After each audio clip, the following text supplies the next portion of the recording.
Olá, boa noite, tudo bom? Nós estamos fazendo alguns ajustes aqui para começar a nossa live sobre motores. É a primeira live aí de uma série que estamos fazendo. Nesse primeiro vídeo, o intuito é o quê? É nós falarmos sobre mecânica, sobre o funcionamento do motor, começando pelo funcionamento básico do motor. Nós temos aqui o desenvolvimento de um curso, o qual o curso fala sobre diagnóstico com o scanner automotivo. E para nós termos um aperfeiçoamento no diagnóstico, nós precisamos conhecer a fundo tanto o funcionamento mecânico quanto a eletrônica. E no caso aqui, nós vamos começar falando sobre mecânica básica. Mesmo para aquele que tem a intenção de trabalhar com essa parte, aquele que não tem claro ainda o funcionamento do motor, então nós vamos falar bem do básico mesmo. Começar bem do básico. O motor que hoje nós conhecemos, que a gente vê no carro, nada mais é do que um dispositivo que transforma energia térmica em energia mecânica. Então, essa transformação é igual assim, vou fazer aqui uma analogia bem básica. É igual quando a gente pega aquelas placas de energia solar, né, fotovoltaica. Ela transforma energia solar em energia elétrica. O motor ele transforma energia térmica em energia mecânica para o movimento do veículo. Então, o que seria essa energia térmica? É a energia gerada na combustão do combustível, a explosão do combustível, né? Que a gente chama de combustão. Por isso que nós falamos que é um motor de combustão. Nós temos hoje no nosso mercado, que a gente mais usa é o quê? O motor ciclo Otto e ciclo diesel. Como o nome diz, né? O diesel é os veículos movidos a diesel. E o ciclo Otto é o que é movido aí a etanol, gasolina, GNV, ou os flex, né? Que hoje em dia a maior parte dos veículos é flex, né? Tanto roda no álcool quanto na gasolina. E basicamente, o funcionamento desse motor depende de alguns componentes. Vamos colocar aqui na tela os principais componentes que pegam o motor aí. Bom, o motor é dividido basicamente em o cabeçote. Peraí que tem uns ajustes aqui. Dividido em dois componentes básicos, né? Que até quando o mecânico fala assim, para você que é leigo ou você que está iniciando na área, né? Quando o mecânico fala assim, vou fazer a parte de cima do seu veículo, né? A parte de cima do motor do carro. O que é a parte de cima do motor? É o cabeçote.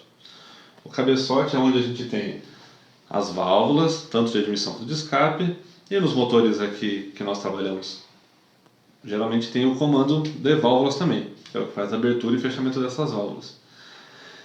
E na parte de baixo, que é quando a gente fala, o motor tem que fazer parte de baixo ou completo, seria tudo, né? Na parte de baixo tem o bloco do motor, onde tem os cilindros, e nos cilindros tem a movimentação dos pistão, que movimenta as bielas, que movimenta o virabrequim. E do virabrequim que é transmitido esse movimento, que é o final ali dessa transformação. Vamos colocar aqui, a energia térmica que eu falei para vocês, acontece na câmara de combustão, dentro do cilindro, que movimenta o pistão, que movimenta a biela, que movimenta o virabrequim. Esse virabrequim girando vai movimentar a caixa de câmbio, que vai passar essa energia mecânica para as rodas para o veículo movimentar. Isso basicamente serve tanto para o ciclo diesel quanto para o ciclo Otto. Esse trabalho básico aqui que a gente está falando. Tem um outro tipo de motor, que é o Ampel, né? A Mazda lançou alguns veículos com esse motor, ele usa pistão rotativo. Aí é uma construção totalmente diferente dessa. Mas a usual nossa, do dia a dia de uma oficina hoje, é esse ciclo padrão aqui. No ciclo Otto, eu vou falar do ciclo Otto hoje. Qual que é a diferença básica dele para o diesel? É que para ter essa combustão, nós temos uma centelha. Então vamos lá. O que a gente precisa para o motor estar funcionando? Eu costumo falar, igual na química se usa, né? É o tetraedro do fogo. O que seria o tetraedro do fogo? Precisamos de um combustível, são os 4 elementos, né? O combustível, que pode ser o etanol, o GNV, ou gasolina, no caso do motor Otto. Precisamos do comburente, que é o ar admitido pelo motor, que é o ar da nossa atmosfera mesmo. Precisamos do calor, que no caso dos motores desse ciclo Otto vem da vela de ignição, e estequiometria, ou seja, esses itens têm que estar numa proporção certa. Por isso que é muito importante para o veículo ter a dosagem de combustível correta, a dosagem de ar correta e a ignição correta. Eu falo de ignição correta porque o fabricante de velas, quando ele faz uma vela, é tudo projetado junto com o motor. O motor vai gerar tanto de compressão, vai gerar tanto de potência, vai queimar o combustível assim, e isso é especificado para o fabricante de vela que fornece essa vela para o motor. E parece uma coisa básica, mas se eu não me engano, semana passada eu peguei 2 veículos na oficina com defeitos diferentes, causado pela mesma coisa, que era uma vela errada. Uma simples vela errada colocada no veículo causa um transtorno de funcionamento. Para vocês terem uma ideia, não regulava a marcha lenta. O carro não ficava com uma marcha lenta estável, ficava acelerado. E era simplesmente um jogo de vela colocado errado no carro. Basicamente, quando a gente fala do funcionamento do motor, em partes assim, entre o cabeçote e o bloco do motor, vai a junta de cabeçote, que funciona como um fusível. Igual quando numa parte elétrica a gente tem um fusível, que se acontecer alguma coisa ele queima, temos a junta para isso aqui. Que como ali está gerando muito calor nesse funcionamento, se esse funcionamento entrar num colapso, a junta é a primeira que abre o bico. Porque se não, colaria ali o cabeçote no bloco e depois não teria como desfazer descolar uma peça da outra, né? Ou iria dar muito mais trabalho para descolar uma peça da outra. Então nós temos uma junta que é quando a gente fala assim, o veículo queimou a junta do cabeçote, o funcionamento dele entrou em algum colapso que a junta partiu. E quando, eu também costumo falar isso daí, quando a gente pega num circuito elétrico que um fusível queima, ou numa casa que o disjuntor está desarmando, eu vou falar assim também porque às vezes tem pessoas que estão assistindo que não é mecânico, então é um curioso, tu gostaria de entender o funcionamento do veículo. Então, igual numa casa quando o disjuntor está desarmando, nós temos que identificar a causa que está fazendo aquele disjuntor desarmar. Assim, quando o motor chega na oficina com a junta danificada, nós temos que identificar o que está causando aquela junta ter danificado. Muitas das vezes é o sistema de arrefecimento, né? O motor aqueceu porque o sistema de arrefecimento está ineficiente. Mas tem situações que não é isso que acontece. Às vezes um mau funcionamento de outros fatores ocasiona um aumento de temperatura na câmara de combustão e também queima a junta. Então, falamos das partes básicas aqui, né? E é bom detalhar assim, né? No curso que a gente propõe, a gente detalha muito o funcionamento do motor, por quê? Porque no scanner automotivo, quando a gente vai fazer um diagnóstico, aí tem gente que me pergunta assim, mas é possível com o scanner fazer um diagnóstico de motor? De motor, um diagnóstico preciso com o scanner, não. Mas a gente consegue ter uma noção, sim, da saúde do motor do veículo. Consegue ter já com a leitura de parâmetros, saber se tem alguma coisa que precisamos verificar no motor. Aí tem uma redução de tempo ali, né? Uma facilidade de diagnóstico. Agora, como que no curso a gente detalha bem isso? Quais são esses parâmetros? Como que é feito essas leituras pelos sensores? Aqui hoje nós vamos falar do funcionamento mais básico, né? O ciclo Otto, para ele funcionar, ele depende de 4 tempos. Por isso que a gente fala que é um motor de 4 tempos, né?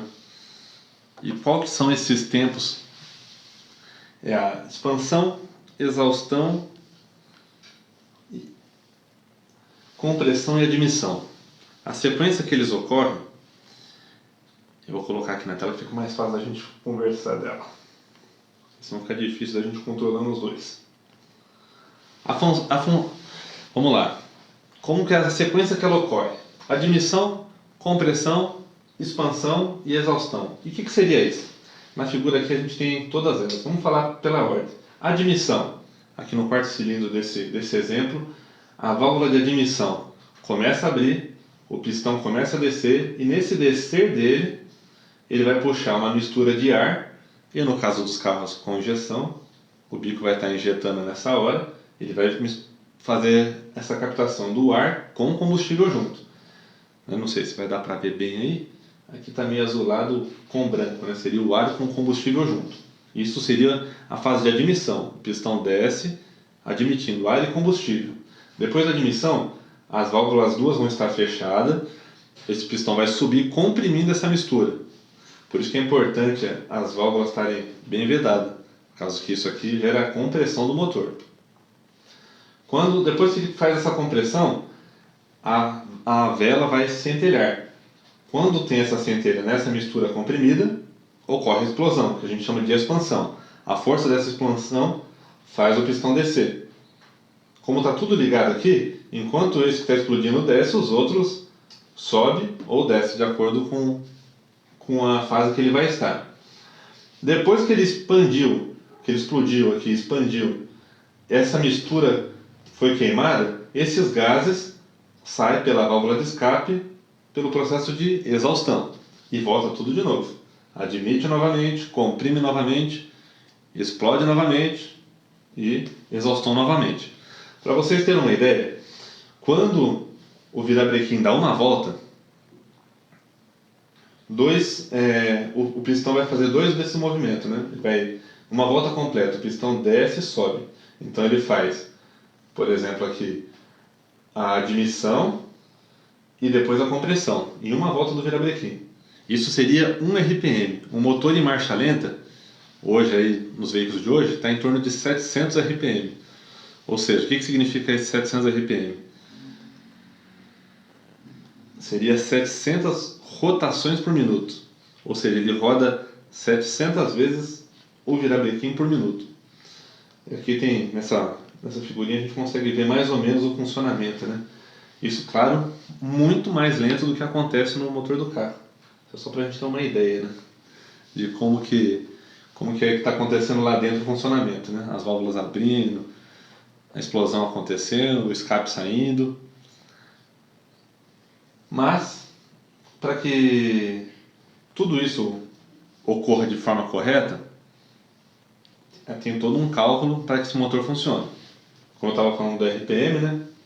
Cada rotação que está acontecendo ali, cada giro do virabrequim completo é contado como 1 RPM. Então, quando o nosso veículo está marcando lá em marcha lenta, mais ou menos 750 RPM, aquele movimento lá está acontecendo 750 vezes por minuto. Quando a gente está num giro alto, 1000, 2000, geralmente os carros hoje adotam muito o número inteiro multiplicado por 1000, né? Rotação por minuto. 3000 vezes por minuto aquilo acontecendo. Então o motor trabalha muito rápido. Tem até um videozinho que eu recebi esses dias na internet, não sei se muitos de vocês já não viram. A pessoa tirou um cabeçote do motor V6 e funcionou o outro lado do motor V6. E você vê os pistão trabalhando do lado que está sem o cabeçote, é muito rápido. E realmente eles trabalham muito rápido. Por isso que tem toda uma precisão ali mecânica nesse funcionamento. Material usado no pistão, material usado no bloco, material usado no cabeçote, tudo isso é muito calculado, porque é muita velocidade empregada ali, é muita caloria que transmite, né? Deixa eu dar continuidade aqui no slide. E o que seria essa cilindrada do motor, né?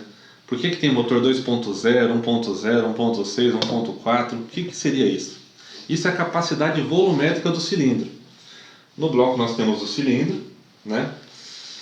E quando a gente fala de capacidade volumétrica, não envolve só o cilindro do bloco, porque geralmente nos cabeçotes também tem um rebaixo ali que faz parte dessa câmara de combustão. Então essa capacidade volumétrica pega toda essa parte. Aqui a gente tem um exemplo como se fosse quadrado, né? Mas na verdade assim, não é quadradinho, né? Seria um cilindro perfeito aqui e lá não é bem perfeito. A câmara de combustão, cada uma tem um desenho de acordo com a necessidade ali do projeto do motor. Mas só para a gente ter uma ideia. Quando o pistão está totalmente em cima, na fase mais alta que ele fica, a gente chama de PMS, que seria o ponto morto superior. E quando ele está na fase mais baixa dele, a gente chama de PMI, que seria o ponto morto inferior. A hora que o pistão acaba de descer. Ele acabou de admitir todo o ar, ele está lá em PMI. Nessa hora que ele está em PMI, é a maior capacidade volumétrica aqui da câmara de combustão. E isso que a gente calcula as cilindradas de um motor. Então, é feito o quê? A área do círculo, né, que seria o d quadrado sobre π, vezes d quadrado sobre 4, é a área do círculo, vezes o curso, que é o tanto que esse pistão andou aqui. No caso, para a gente multiplicar a cilindrada de um motor quando ele tem mais de um cilindro, pela quantidade de cilindros que existe nesse motor. Motor de moto, geralmente 125 aí, é um cilindro só. Então vai ser π vezes d quadrado, diâmetro ao quadrado, dividido por 4, vezes o curso do pistão, já vai dar a cilindrada da moto. Um motor 4 cilindros, você vai ter que fazer isso em um cilindro multiplicado por 4. Isso é só para a gente entender como que é feito esse cálculo. Porque na verdade, no dia a dia da oficina nós não fazemos esse cálculo, né? Porque o motor já vem especificado, que ele é 1.0, né, que seria 1000 centímetros cúbicos, geralmente é 900 e alguma coisa, nunca é 1000 redondinho, né? Mas só para a gente ter uma ideia de como que funciona a engenharia por trás do motor, né? E outra coisa que a gente fala muito, além da capacidade do motor, é sobre taxa de compressão, né? Taxa de compressão é um outro cálculo bem interessante. O que seria a taxa de compressão do motor? Que há sempre uma discussão, hoje em dia não tanto por causa dos carros flex, né? Mas antigamente a gente via muito assim, para passar meu carro para... Mas ainda a gente vê nos carros que são gasolina, né? Mesmo injetado. Posso passar meu carro gasolina para álcool? É só mudar a bomba de combustível? Não. A taxa de compressão de trabalho deles é diferente um do outro. Apesar de, no flex, eles adotam um padrão mediano ali, no motor flex. Mas vamos falar um pouquinho mais para frente aqui. Mas para você entender o que é essa taxa de compressão. Taxa de compressão é basicamente o tanto que o motor vai comprimir aquela mistura ar-combustível. Tanto de vezes que aquilo vai ser comprimido. Então como que é feito esse cálculo? Ele pega o volume total da câmara de combustão, aquele que a gente falou da cilindrada, e divide pelo volume mínimo, a hora que o pistão está lá em PMS. Isso é a taxa de compressão. Nos motores, eu coloquei aqui os valores para a gente ficar fácil de ver. Nos motores a gasolina, a gente tem um padrão aqui de ideal de funcionamento com o motor a gasolina. De 9 a 10,5 para uma parte de compressão. Nos motores a álcool, ou etanol, né? Hoje em dia fala mais etanol, não fala mais álcool, né? De 12 a 13,5. Tá vendo? A diferença é muito grande. O álcool, o etanol para funcionar direitinho, eu vou falar álcool que é mais fácil. O álcool para funcionar corretamente, assim, precisamente, a taxa de compressão é muito mais alta que a da gasolina. E nos flex, o que eles fazem? Eles trabalham entre 10 e 11,5 ali, para estar funcionando tanto na gasolina quanto no álcool. E como que eles conseguem fazer esse funcionamento? Por causa da eletrônica. Os bicos injetores e a central altera o tempo de injeção e o tempo de centelhamento do veículo, para que isso ocorra da melhor forma possível. Então, hoje em dia, nós temos motores com variador de fase, e isso também facilita muito, tanto no ganho de performance, de economia, e também nos ajustes de combustível. Nós temos aqui veículos básicos do dia a dia aí, de oficina, por exemplo, a Ford, para facilitar isso, ela usa uma válvula termostática no Zetec, uma válvula termostática que tem um pouco de eletrônica envolvida ali, né? Que ela abre em temperatura diferente do álcool da gasolina. Quando está na gasolina, abre numa temperatura, no álcool na outra, para manter o motor mais quente ali, para facilitar o funcionamento do veículo em diferentes combustíveis. Isso tudo assim faz como que eu posso explicar assim de forma mais fácil. Isso tudo facilita o funcionamento do motor, porque para o motor funcionar bem ele tem que estar em temperatura correta, porque aí as peças já dilataram, porque tudo tem uma dilatação, tudo metal. Então, para ficar a compressão certa, o funcionamento correto do motor, ele tem que estar na temperatura ideal de trabalho. Até poucos anos atrás aí a gente via muita gente tirando a válvula termostática do carro e jogando fora, né? Falando, isso aqui não precisa não, né? Vamos eliminar isso aqui que a montadora colocou a mais, né? Mas, na verdade, a válvula termostática tem a função de controlar isso daí. Dentro da cidade, às vezes, não faz tanta diferença, mas uma rodovia faz total diferença. Tanto é que hoje, nos carros, se você tira a válvula termostática, pegou a rodovia, acende a luz de injeção, que já avisa ali que tem alguma irregularidade no funcionamento do motor. Nós, colocando taxa de compressão, cilindradas do motor, rotação, tudo isso faz parte do que? Da gente entender o funcionamento. Então, basicamente, o que acontece? Na câmara de combustão é comprimido o misturar combustível, a vela centelha, isso explode. Quando explode, essa força faz o pistão descer, o pistão que está acontecendo essa explosão, né? Quando o motor é mais de um cilindro. E esse movimento vai sendo tudo passado pelo virabrequim para a transmissão, para fazer o carro movimentar. E assim, às vezes a gente imaginando isso, a gente pensa, pô, mas uma explosão dessa é capaz de fazer o pistão movimentar? É tão capaz que temos um motor de um cilindro só. E funciona a muitas rotações por minuto ali. Para você ter uma ideia de como essa explosão é forte que ocorre lá dentro do cilindro. Ela é capaz de fazer o pistão, no impulso dela, fazer o pistão trabalhar até a próxima explosão, tranquilamente. E ele trabalha assim tranquilamente, né? Que os motores de um cilindro de moto funcionam, você não percebe ali essa perca ali, parece que está sempre tendo uma queima, né? De tão rápido que isso acontece. Além disso aqui, o que eu separei para falar na aula de hoje? Uma pergunta que eu tenho recebido muito nos comentários, apesar do nosso foco não ser carro preparado, a turbina hoje virou um item de dia a dia de oficina. Tanto no meu curso quanto na minha oficina, não é nosso foco trabalhar com carro preparado. Mas, hoje em dia, os carros estão vindo de fábrica com turbina e cada vez mais. Porque já estamos num padrão aí do que? Diminuir a litragem, que é aquela cilindrada que a gente falou do motor. Porque quanto maior a cilindrada, mais se conseguia de potência. Porque automaticamente você tinha uma câmara de combustão maior, entrava mais ar combustível. E isso gerava mais potência. Mas, com o ganho de tecnologia aí, foi se diminuindo as cilindradas do motor, ganhando mais potência, com o auxílio de um turbocompressor e tendo economia de combustível. Na verdade, quando o fabricante hoje lança um carro turbinado, ele não está nem pensando tanto no ganho de potência. O pensamento dele é na economia do combustível por causa do meio ambiente, também não é porque ele está preocupado com o bolso do cliente, não. É pensando sempre ele atender às normas de emissão de poluente. Então, basicamente, o que ele quer... Deixa eu ver aqui, tem uma... Ah, tá, o Thiago fez uma pergunta interessante aqui, ó. O que é a tal da centelha perdida? Eu não enxergo muito bem de longe, Thiago, eu tive que chegar perto do celular aqui para ler. Eu vou voltar aqui que você vai entender o que é a centelha perdida. Deixa eu só voltar no slide aqui, depois a gente volta na turbina, então. Você vai entender o que é a tal da centelha perdida. Acho que aqui vai dar pra gente colocar aqui.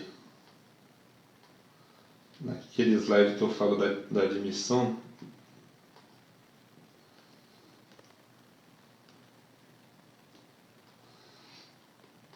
Peraí que eu estou apanhando da tecnologia aqui. Aqui, nesse aqui.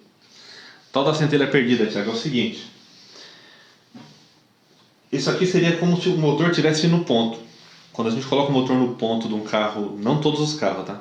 Vamos colocar aqui de exemplo um Fire, que o ponto dele é em PMS. Por que eu falo não de todos os carros? Que que hoje nós temos carro que para colocar a correia dentada no ponto, os pistões não ficam em PMS, ele fica em balanço.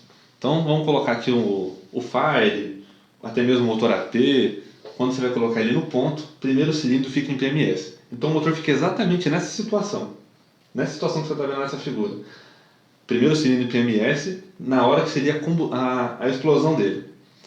Porém, o que os fabricantes fizeram aí por muito tempo? Hoje parou bem isso daí.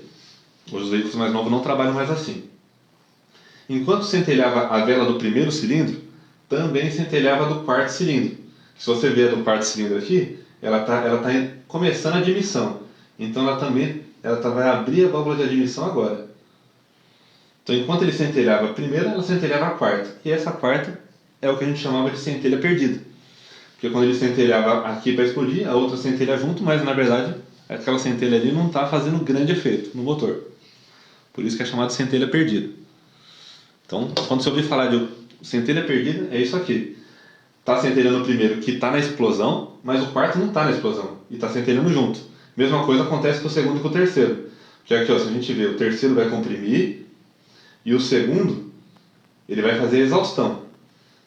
Quando o terceiro acabar de comprimir aqui, o segundo vai subir junto com ele, que eles sobem juntinho. Esse aqui vai centelhar, esse, em alguns carros que tem centelha perdida, também. Porém, esse aqui que vai estar fazendo a explosão, esse aqui vai ser a centelha perdida. E assim sucessivamente. Nos carros que usa distribuidor, tem aquela sequência de cabo, 1, 3, 4, 2, a maioria.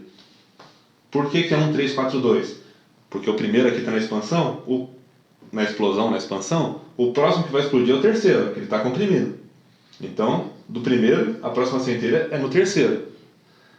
E depois disso, o quarto está admitindo, ele vai ser o próximo a comprimir e, vamos dizer, o terceiro é a explosão. Então, 1, 3, 4 e o último a explodir vai ser o segundo. Por isso que fica aquela sequência também do distribuidor, 1, 3, 4, 2, com a bobina. Aquelas bobinas que a gente chama de 4x2, né? Que é as de centelha perdida. Muito usada na linha Volkswagen, Fire. Bom, acho que quase todos os veículos, até começar as bobinas individual. No Gol mesmo, G5 2010 saiu com aquela bobina que, se eu não me engano, é 6 fios a ligação dela. Ela já é uma bobina individual. Aí não trabalha com centelha perdida. Cada cilindro centelha na hora certa. Carro que tem bobina individual, uma por cilindro, também trabalha com centelha na hora certa. Assim, essas tecnologias já tem há muito tempo. É que depende da construção do veículo que eles vão colocando, né? Bobina individual, o famoso Maré já usa desde 98, que foi o lançamento dele, já usa bobina individual. Então assim, não é uma tecnologia nova. É que hoje está se expandindo mais, né? Vamos voltar agora para outra pergunta que eu recebi esses dias, que estava falando dos carros turbinados. Como eu falei, né? O nosso foco na oficina não é o carro preparado, mas o carro turbinado hoje faz parte do nosso dia a dia. E qual que é a diferença, né? O que é um carro aspirado e um carro turbinado?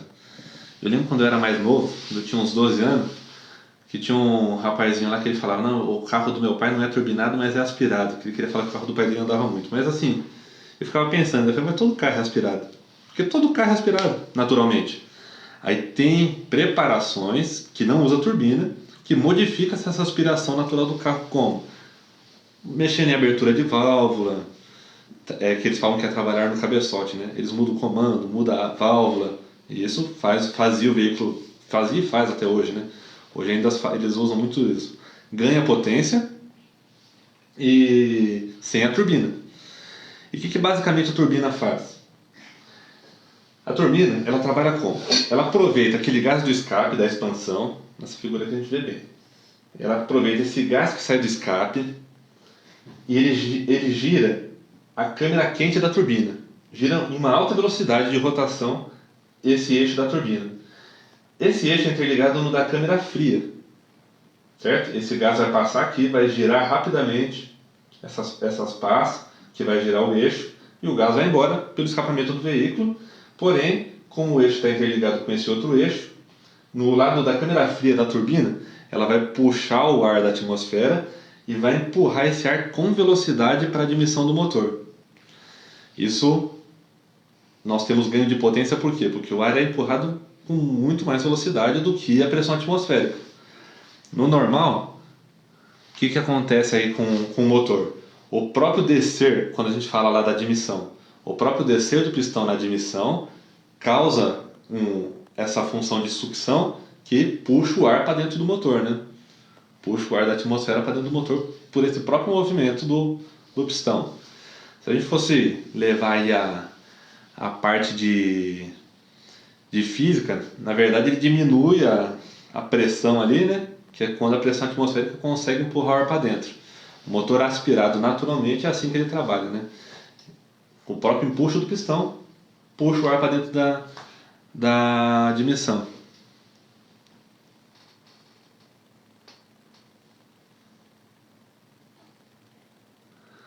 O rapaz colocou aqui, parabéns, só que tá ao contrário. Ah, a imagem tá ao contrário, né? Então, rapaz, é verdade, a imagem tá ao contrário aqui, não dá nem pra ler, né? Eu vou na próxima tentar acertar isso aqui, vou compartilhar a imagem de uma forma que consiga ver melhor. Inclusive na próxima, depois vai ter ali, né? Mas na próxima quinta-feira a gente vai detalhar umas outras partes do funcionamento do motor. Isso aqui é só o básico mesmo pra gente começar a entender, que nem eu falei, aqueles que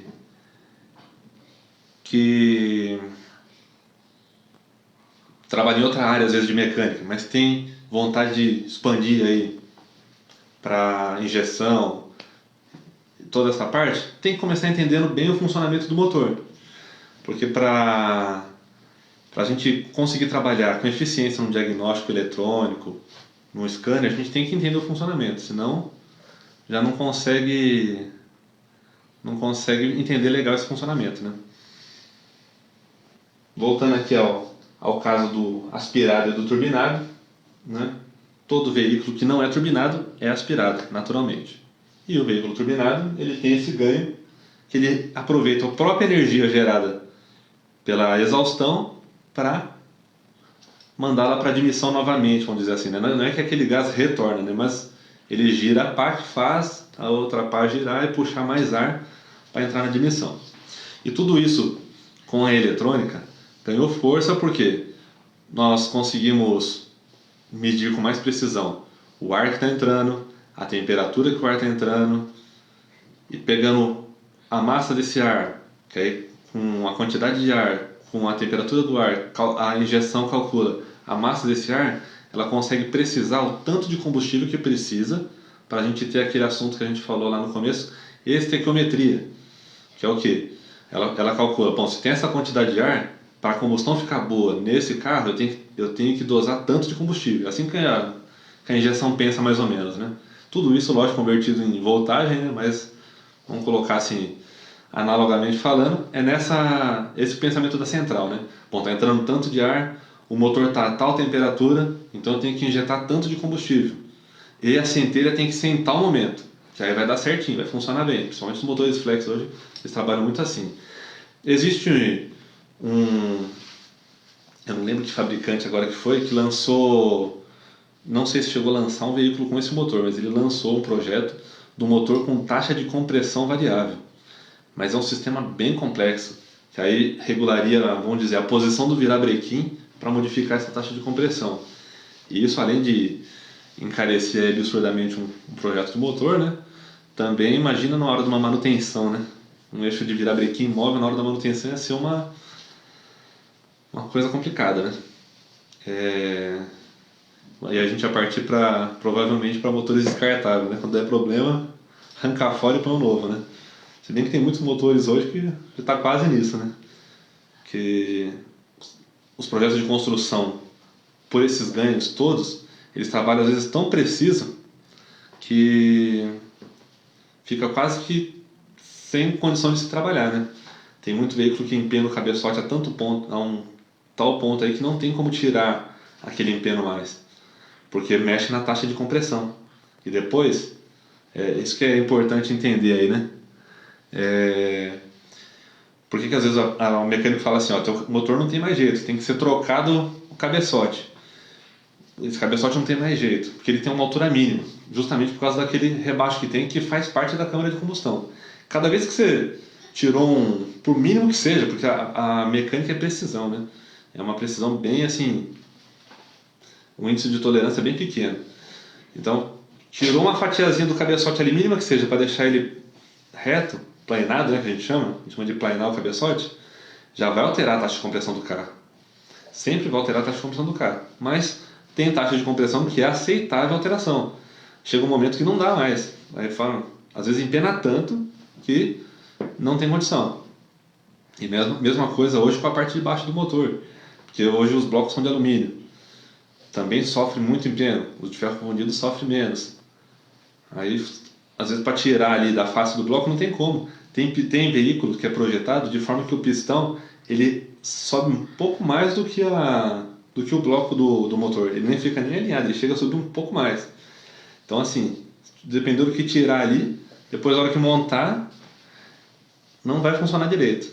E não vai funcionar direito mesmo, principalmente carro injeção, não vai funcionar se colocar mínimo do cabeçote lá, vai dar problema logo. E carro, eu já vi assim, situação de carro, não vou falar carburado, que carburado faz tempo que eu não mexo, mas de um bico só, que é uma injeção mais simples, quase um carburador, colocar, mas o cabeçote está só 0,1 de milímetro abaixo do mínimo, e não aguentar. Monta, roda há pouco tempo, não aguenta. A pessoa, dono do carro, insiste na montagem, o cara, dependendo da retífica, né? Às vezes fala que vai dar certo e não dá. Não dá. Quando o carro é feito uma preparação, que às vezes a pessoa rebaixa o cabeçote propositalmente para aumentar a taxa de compressão, é alterado outras coisas no carro. Não fica mais naquele funcionamento normal, né? É o mesmo caso da turbina. A turbina que vem de fábrica, que eu falei, ela é projetada para um ganho de potência, sim, porém visando emissão de poluente, economia, para o carro ter uma potência condizente com o veículo que está oferecendo, né? Mas atendendo às normas de emissão de poluente. Então ele substitui um carro que tinha um motor 1.8 por um 1.4 turbo, dá a mesma eficiência que o outro 1.8, até um pouco mais rápido às vezes, né? Em questão de aceleração, mas a visão da montadora é atender às normas de emissão de poluente. Então é um outro tipo de construção de turbina, diferente de um veículo preparado. Quando o cara vai turbinar o carro dele, ele quer que o carro dele renda mais potência. Aí faz aquele kitzinho básico lá de colocar uma turbina, alguma coisa, por um tempo ele consegue ali um ganho de potência inicial. E aquilo geralmente não satisfaz ele, depois ele vai com esse projeto mais para frente. Aí mexe em cabeçote, mexe em peças da parte de baixo do motor, tudo isso visando um ganho de potência. E aí eu falo que quando vai mexer com um carro preparado vira um buraco sem fim, né? Que o cara aumenta 50 cavalos, daqui a pouco ele quer mais e mais e não para nunca. Sempre ele quer um pouco mais, porque ele acostuma com o carro andar daquele jeito, ele quer que o carro anda mais, né? Quem gosta de um carro mais rápido sabe como que é, né? Você quando está andando um pouquinho mais, você quer que ele ande mais. E assim sucessivamente, né? Mas, basicamente, o que eu queria trazer para vocês era esse funcionamento básico. Na quinta-feira, a gente vai fazer uma outra live com uma segunda etapa de funcionamento de motor. Vamos detalhar algumas outras funcionalidades. E aqueles que tiverem interesse aí no diagnóstico automotivo com Scania, vai sempre nos acompanhando, vai ter sempre uma dica aí, tanto de parte mecânica quanto da parte eletrônica do Scania. E mais para frente nós vamos estar lançando também, a gente já está com uma turma em andamento aí, vamos estar lançando uma nova turma aí do curso, que eu chamo de DSA, que é o Diagnóstico com Scanner Automotivo, que é transformando tudo isso que a gente vai falando em leituras para facilitar o nosso dia a dia na oficina. Tá bom? Espero que vocês tenham gostado do conteúdo disponibilizado. Tem mais alguma pergunta aí que às vezes não ficou claro de entender? E na próxima eu vou corrigir a escrita aqui ao contrário, tá? Na quinta-feira eu vou acertar como que faz esse espelhamento para não sair esse espelhado aqui no celular, né?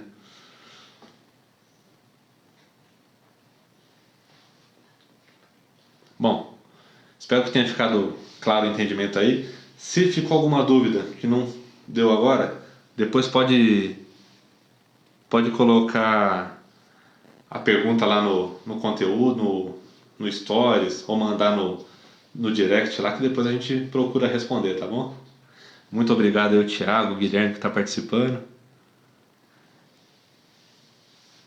No outro aqui eu não consigo ver quem está participando, mas muito obrigado a todos e até a próxima. Tchau, tchau.